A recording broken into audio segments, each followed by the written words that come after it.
confusing the nun since they are currently in the year 1147. No Name then concludes that there's no point in warning her of the upcoming war, since she wouldn't believe him, and changes the subject, asking where they are. Elwyn explains that the desolate plain is called Area B14, also referred to as the Red Marsh. The skeleton is confused by the name until he sees a red cloud in the distance, which, upon further inspection, is formed by countless red mechanical bugs. The nun explains that they must number in the tens of billions and are similar to the bugs she used, except that they are smaller and consume everything in sight. She states that there's no need for a detour and decides to show him something fun, touching a panel which causes the bike to display a topographic map using Google Maps with a 16-kilometer radius, programmed to show inheritances. Furthermore, she explains that the red patch is not the swarm, but an undiscovered inheritance called the Million Ship. It has a wavelength 10,000 times stronger than the most powerful inheritance found so far, and 30,000 times stronger than Perseus, which causes the swarm to form around it. The Empire sent its best magicians to investigate the site, but obtained no results, destroying the records of the failed attempt. Seeing the map, No Name wonders what this inheritance might be. No Name asks Elwyn about a small dot in the display next to Perseus, to which she replies that everyone needs a trump card. And despite being curious at the thought of her having another inheritance, he decides to press her no further. Elwyn then gets underway, activating Perseus's high-frequency mode to chase the bugs away, keeping them at bay by emitting wavelengths. The pair reaches the sea and head for the docks in order to get to Amber. No Name fears lurking sea monsters, but Elwyn reassures him, stating that they will approach the danger zone by ship, and then continue on Perseus, since it can repel monsters like it repelled the swarm, and they should be safe from stronger monsters if they avoid their habitats. Back at Area B14, Vatien cuts a path through the swarm undaunted, wielding his seraphim blade before him. As the ship travels through the rough weather, Elwyn informs No Name that Amber will be quite noisy since they are preparing for war. She explains they intend to attack the Empire with the Freedom Alliance in order to make the Red Marsh a neutral territory. But No Name points out that after the Empire is defeated, the Alliance might turn on Amber. The island nation has less than a tenth of the size and population of either of its powerful neighbors, and the island managed to remain independent by staying in the middle of the strength and ideologies of both powers.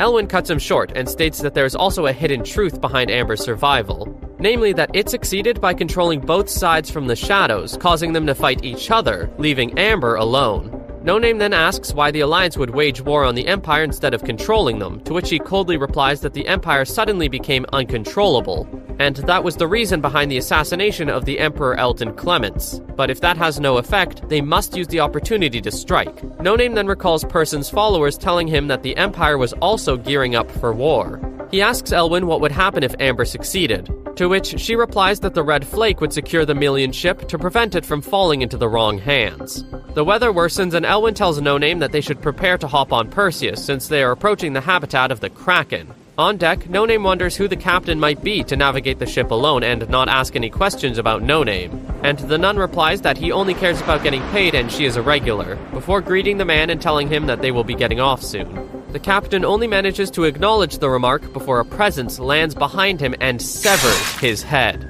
Elwyn and No Name curse their luck as Vatien stands on the deck railing, sword in hand. Vatien slashes at Elwyn to no effect, causing him to confirm that she has the power to move through objects due to her inheritance. The nun readies her weapons and challenges him to test his theory, prompting the Blue Templar to accept and slash in vain at her neck. She then asks if he has any more elixirs before striking back, stating that he will die once she rips his heart out again. Vatien kicks her straight to the chest and sends her flying, noting to himself that all he has to do to defeat her is keep attacking until her inheritance is exhausted. Elwyn notes his persistence and Vatien passes his sentence for the murder of the Emperor before striking again. The nun starts to taunt him before realizing the attack has also damaged the ship, and asking if he would go to such lengths to kill her, even if she is innocent. Vatien refutes her, stating that she came to retrieve the skeleton who witnessed the crime, causing No Name to fear that he might be blaming Gilsa's actions on Elwyn because of him. Elwyn yells at Vatien to die alone and stop demolishing the ship as she throws her clawed weapon at him. The knight catches the weapon and strikes back, stating that if she were honorable, she wouldn't be trying to cross the border illegally. As the nun thinks about what to do, Vatien keeps reciting laws to her, noting that it will be hard for all involved if they come across something worse in this area of the seas.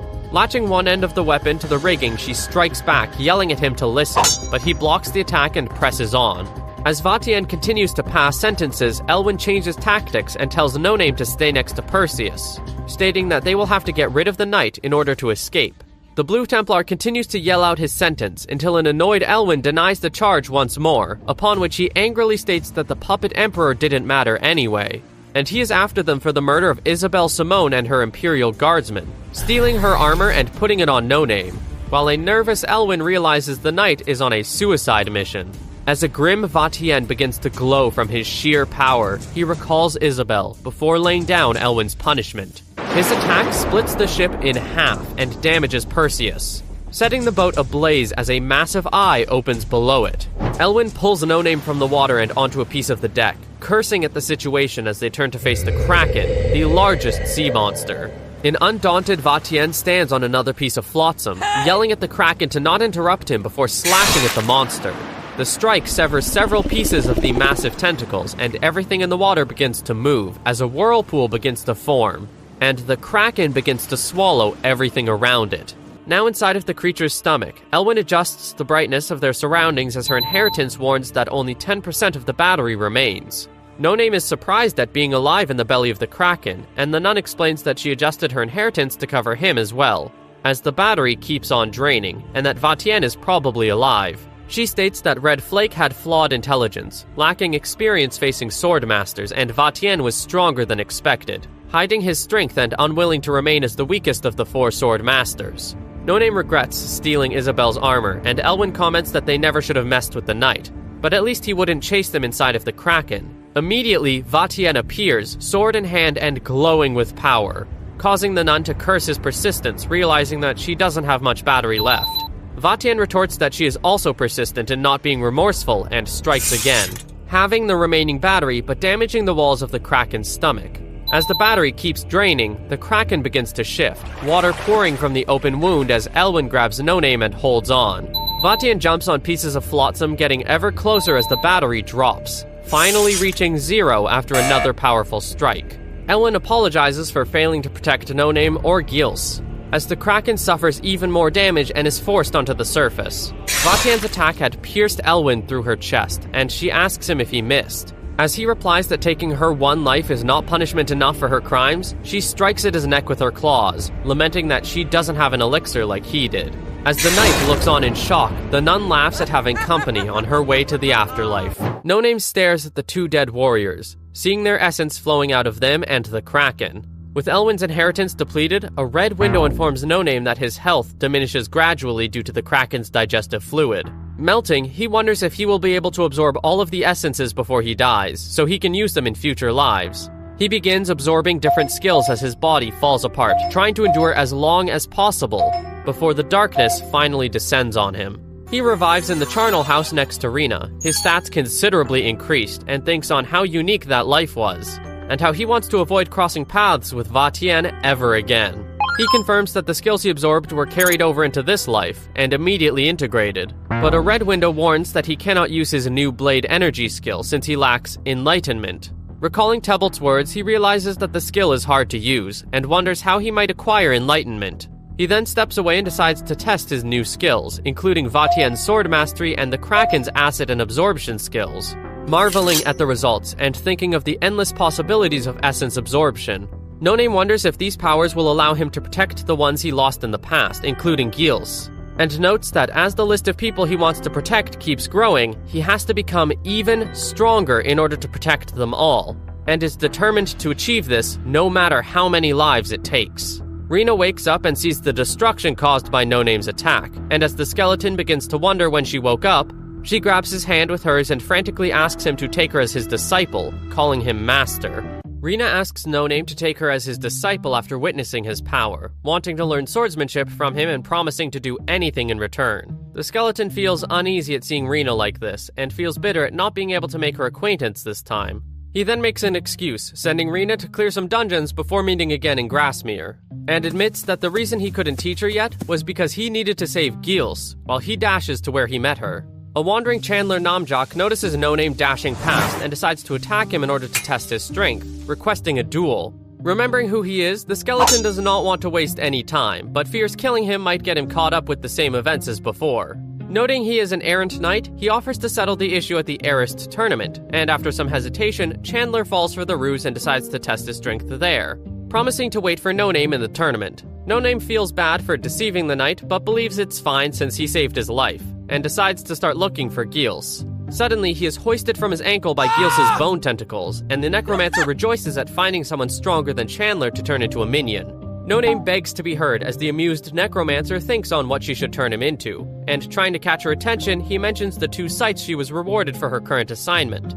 This causes her to pause and wonder if the Red Flake sent him, and while he denies any affiliation, he states that Elwyn is on standby nearby. Gilles retorts that she should be on a break, and No Name goes on to state that she might want to meet her since they are close, and that he knows the details of her plan to ambush and kill the Emperor. Upon hearing this, the furious necromancer asks who he is and how he knows about her plans, and No Name tells her to run since her plan will fail, stating that he saw her death in his previous life and came back to save her, also mentioning the names of her undead heroes. Gilles pauses and releases No Name, lamenting that someone like him appeared just then and telling him to wait till she gets rid of the Emperor before toying with him. No Name tries to stop her, repeating that she will die, and a cold Gilles replies that her plan is perfect and well underway, and that she trusts her plan more than the words of a stranger she just met. As Gilles' plan unfolds, he wonders if he is simply unable to change the past, no matter what he says, being unable to break free of those endless restraints and save anyone. Just after the Emperor is slain, No Name approaches Gilles, and as the rift opens once more, she tells him that if they ever meet again in another life, he should tell her that she couldn't find it, and to not give up, and to have a dream as ambitious as Lindworm's son, so she will believe him. Gilles is slain once again, but this time he has the words to make her believe him next time. He then absorbs her essence and his absorption skill levels up, unlocking new perks such as instant assimilation of new skills. He then goes on to absorb the essences of the mages and assimilate their skills as well. But a red window appears telling him that he requires an arcane heart to use magic. He recalls Mistress Succubus told him about this and believes magic might be impossible since he doesn't have a heart. He then absorbs a meditation skill, and the blue window informs him of a small possibility of attaining enlightenment with it. Seeing how the skill came from mages, he concludes that he must absorb as wide a variety of essences as possible. Wondering what else he can absorb, he notices the captain of the knights. But he also remembers that Vatien considered her more important than the Emperor, and risked his life chasing him for her. Not wanting to cross paths with Vatien, he stays clear of Isabel. And while the white inventory window pops up, he believes he can't do anything about it at the moment and dashes to safety. Believing that going straight to Rena might be dangerous, he decides to make sure that Vatien won't come after him, repeating what he did in his previous life by reviving the puppy and returning to the cabin. Reading the book again, he sees some text that wasn't there before, making him wonder if there's a secret condition that he must fulfill, as a blue window confirms that he earned the +1 intellect bonus. He ponders on the phrase, making contact with the broken pieces, and its meaning, and then starts meditating, which increases his quality of concentration, but does not yield the enlightenment needed to use blade energy. He then draws his sword and copies the sword techniques of the strongest fighters he met, including Vatien, Isabel, Gilles' warriors, and the Black Knight. He keeps swinging the blade and overexerting himself until his stamina reaches 0, ignoring the warnings as the red window warns that his stamina will decrease permanently by 10. Finally, a blue window informs him that he has achieved enlightenment and the restriction has been lifted, enabling him to use blade energy as his sword is engulfed in blue energy. After a week passed without Vatien appearing, No Name reckons that it should be safe to go to Grasmere and meet Rena. Wondering how he might pass inspection in the city, he recalls the masquerade skill he absorbed from Elwyn, which would allow him to wear a human face for a while. He activates the skill and checks his face out with his blade, shocked at finding out he had adopted the face of the Marquis, and a blue window informs him that he has a 65% likeness to the most recent person who left the biggest impression, and it will last for 10 minutes with a 6-hour cooldown. He approaches the city, concealing the pup in a sack, and notices some commotion at the gates as several people demand that they sell them something, while a guard tells them that he can't meet the amount they demand at this time. No Name believes they must be merchants trying to buy weapons from Grasmere, and a nearby merchant overhears him and compliments his hearing. The merchant then states that every lord in the Empire wants Grasmere's weapons, but they can't resolve the issue through force. He then explains to No Name that weapons produced in the city are so valuable due to the high-quality steel produced there, and it is believed that the devil handed them the secret long ago. According to legend, a demon-like sorcerer gathered blacksmiths to produce steel golems to protect his grave, and their descendants settled down in what became Grasmere. No Name ponders on whether this involves the Demon Lords as well, until suddenly everyone stares at the top of the city walls. Soldiers pull out a massive ballista, which the messenger defines as the messenger for its ability to make everyone who sees it obey, and the weapon pulverizes a wagon belonging to the aggressive merchants as a warning. As his mechanical engineering skill activates, No Name notes that the ballista won't last long if they keep using it like that, surprising the merchant with his ability to understand the machine's complex workings from a mere glance. The merchant then hands the skeleton his guild's letter of introduction, telling him he can become their patron if he gathers 5 of them, and lists the benefits that entail, before introducing himself as Janae UB of the Merchant Alliance Guild, head of the Janae household. No Name recalls the name from his time with the TNT Guild fighting on behalf of that household in the Arist tournament, surprised to encounter this man in such a way. When asked why he would give No Name the card, Yubei simply replies that he considers him worthy of their services, before departing to attend some other business, telling the skeleton to find him at the crowded Cactus Inn. No Name thinks there might be a day when he will need Yubei's help, but his thoughts are cut short when Chandler appears sword in hand accusing him of deceiving him.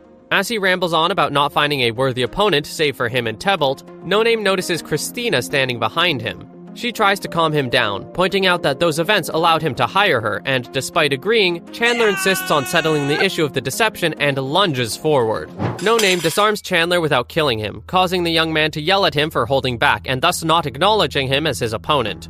The skeleton then states that he talks too much, and just as Christina draws her blade, he activates his blade energy skill and holds his sword for them to see, and tells them to stop being annoying. Seeing this, Chandler falls to his knees and apologizes for not recognizing he was important, and then asks for No Name's help, much to the skeleton's confusion. Once inside Grasmere Castle, Rena complains about guards showing up at the inn for her, and Chandler apologizes before stating his request. He wants No Name to get rid of a mage named Belamut Isaac, who lives in the basement of the castle and has been using Chandler's family for the past 300 years. While No Name links this to the legend Janae Yubei told him, Chandler describes a dream he's been having for the past 20 years. In it, humans are devoured by insects and beasts while a jeweled crow perches itself atop Grasmere, defending the city once the humans have been purged. No Name realizes that this is connected to the demon lord Malthus. Chandler goes on to explain that the dream is a curse shared by the heirs of the Chandler house, and caused by the mage's brainwashing, stating that the sorcerer will protect anyone who does everything he asks. He hasn't been brainwashed yet since he hasn't turned 25 yet, and tells them that after the heir to the house reaches that age, he heads past the barrier to the basement, not of his own volition, linking his body to the slumbering mage's coffin and offering his life force until the day he dies. Having seen his father go through that, Chandler decided to take action before turning 25. But since the matter is related to the Demon Lords, he couldn't ask anyone for help without provoking their wrath. That was until No Name had stumbled into Grasmere. Rena is dubious about accepting and asks if there's something else in the basement, and Chandler confirms Isaac's steel golems are still around and are very powerful. And the reason the man became a knight-errant was to be able to fight the contraptions. He offers them a 300-year-old blueprint of the golems obtained through the Merchant Alliance. And No Name uses his mechanical engineering skill to study the plans and find the golems' weak points and source of power, finding out that they are powered by a spell called Rue Room, which takes the place of an arcane heart to power inanimate objects through magic. As No Name wonders if using this would allow him to use magic, Rena asks for time to analyze the offer, and Chandler agrees, hoping for a favorable answer. As No Name begins to analyze the request, the pup moves in his satchel, and once he uncovers it, Rena embraces it, finding it cute. She believes that the request is a good opportunity for them, explaining that while exploring dungeons, she was promoted once in the guild and handed the TNT Guild rulebook written by Tropin Nanyao, who co-founded the guild 300 years ago. Rena then shows No Name a page that states that whoever brings Rue Room to the guild will be made branch manager immediately. As he realizes he might make Rena branch manager without the help of person's followers, a blue window pops up regarding the Rena's story scenario, indicating how it might end once Rena becomes branch manager. After accepting the request, Rena and No Name are led to the Hall of the Ancestors where all the Grasmere blacksmiths are gathered, so he can pick his weapon of choice. As they look through the weapons, including a Grasmere's fire machine gun, Chandler leads No Name to a massive sword stuck on a wall, telling him that it is fused with the wall and protected by spells, so force alone will not pry it loose. As the skeleton attempts to pull it free, his dagger skill activates, allowing him to draw the sword from the wall. As the group heads down a desolate hallway, Chandler explains that there's a barrier at the end that prevents everyone save the heir from entering, making No Name have a bad feeling. Chandler then opens a secret passageway, and as they descend a flight of stairs, the skeleton thinks about releasing the pup. Christina comments that she believes they're close, and Rena prepares to fight as Chandler tells them that they will have to pass the Iron Gate, which can only be passed by the bloodline of the House of Chandler. No Name pauses in front of a gargoyle depicting a jeweled crow, and Rena, feeling the same unease, tells him that while clearing the Vault of the Doomed Spider ruin dungeon, she found a place filled with spider statues and a huge hidden altar, which gave her the same sensation as the crow. Inwardly, No Name recognizes the description as a statue of Baal, recalling that he once served under the Demon King's command in the war between humans and demons, being thrown into the front line as worthless consumable tools. Chandler pulls No Name out of his introspection and proceeds to cut his hand and let the blood drip into the crow's beak as an offering, opening the gate. As the iron gates swing open, they see what appears to be a temple and a group of steel golems standing still, and a blue window informs No Name that he is in a dungeon and is unable to clear it with his current level, despite only one person being required for the task. As he thinks on this, the steel golems come alive and head towards them, stating that only one offering was given and impurities will not be allowed to enter.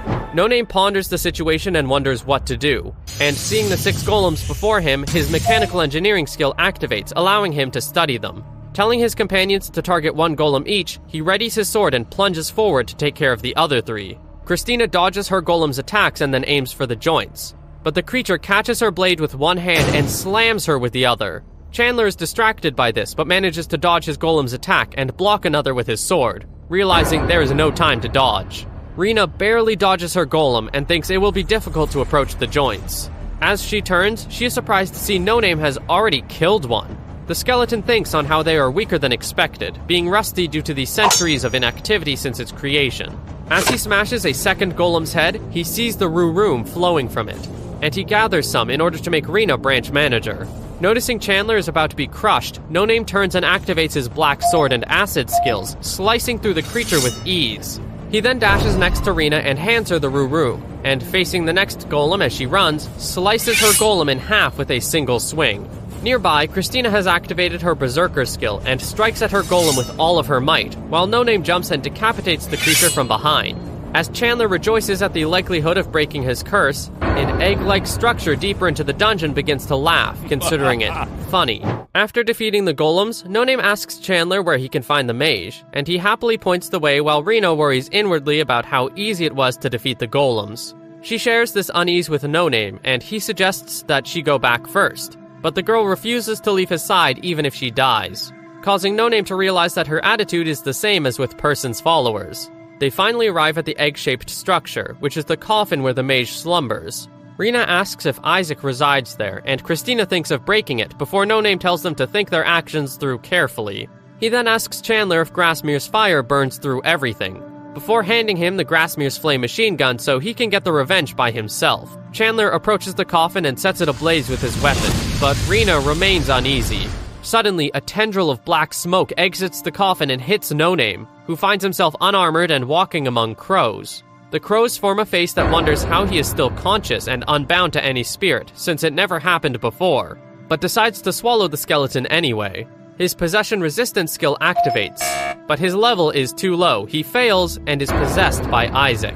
Rena notices something is wrong, but the possessed No Name approaches her and uses hypnosis and illusion in order to subdue her before heading outside to get their reward for saving the Chandler family. Chandler's father, Danler Herbert, meets No Name, grateful for his services, and the possessed skeleton states that he only needs his signature as a reward. As the man reaches for the paper, Isaac clarifies that it grants him a permanent permission to forging rights, the weapons in the Hall of the Forefathers, authority over the basement, and power over any extraterrestrial owned by Grasmere. He then hypnotizes the Lord, causing him to agree and give him their family amulet as a token of appreciation for him to use, while he waits for his request to be fulfilled. Isaac then leaves for his room, stating that he knows the castle better than Chandler and asking to not be disturbed. In his room, the possessed No Name takes off his armor and tosses the bag with the pup to Rena, who then takes her leave. As she opens the bag, the dog bites her, but free from the hypnosis, she calms the pup, telling it that they must wait for a chance. As No Name contemplates his fate in the mindscape, he sees Isaac carving symbols into his bone and asks what he's doing. The mage, surprised at finding him conscious, states that he is trying to make the body more useful and he should be grateful, warning that if he showed resistance, he would kill Rena. Realizing No Name really cares for her, he comments on how fun it would be to kill her with his skills. He then carves blood vessels in No Name's arm, imbuing it with the Rue Room and explaining his actions, while the skeleton objects and interrupts. He states the Rue Room is the blood of the apostle killed by the first emperor, and as it seeps into the carvings, he tries his arm out by freezing a mirror. When No Name asks for the reason for his actions, Isaac introduces himself as the Lord of the Golden Dawn and High Priest of the King's Tabernacle, and reveals he plans to use the skeleton's body to summon the demons to Grasmere. He was controlling the Chandler family biding his time, but as No Name proved to be an excellent vessel, his mission became much easier. He asks the skeleton for his name, and the latter insists that he doesn't know it. Isaac reads his mind to find the location of his grave, dashing there in order to get the name and unleash his true power. As No Name comforts himself thinking at least Rena is safe with him away from Grasmere, a series of windows pop up informing him of the skills he has due to being soul-bounded. He regrets he might not be able to use the abilities and failing to observe the process of the blood carving in order to use magic without an arcane heart, but believes he might use Isaac to get something useful. He asks if the mage can read his mind, to which he replies that he can't unless he asks a simple question or has a clear answer, and he is not interested in his thoughts. No Name realizes the sorcerer does not know his secret regarding his many former lives, or the Blue Window, and despite being a great sorcerer, he wouldn't be able to answer him about that subject. Arriving at No Name's grave, Isaac comments on its sorry state and lack of a tombstone, lamenting that the process of finding the skeleton's name has become a bit of a hassle. The mage then comments on how calm No Name is, and believes that it's because he thinks Rena is safe. He informs the skeleton that Rena is following them. Knowing that she was just acting like she was still brainwashed, he told her where they were going in order to destroy No Name's soul in front of her, leaving the girl no choice but to follow him. No Name points out the sorcerer's insanity, but is comforted by the thought that he will revive once he dies. Isaac senses his lack of fear and changes his mind, determined to do something worse. He plans to put No Name's soul in the Chandler family amulet, trapping him forever, and then throwing it into the ocean once he gets bored so no one can find it. No Name becomes afraid at this prospect, and Isaac, noticing this, decides to seal him. Suddenly, Rena appears atop a horse with the pup, determined to stop him from invoking the magic circle, and throws a net at him. Isaac destroys the net and inundates Rena's mind with nightmares, neutralizing her before proceeding to seal No Name in the amulet.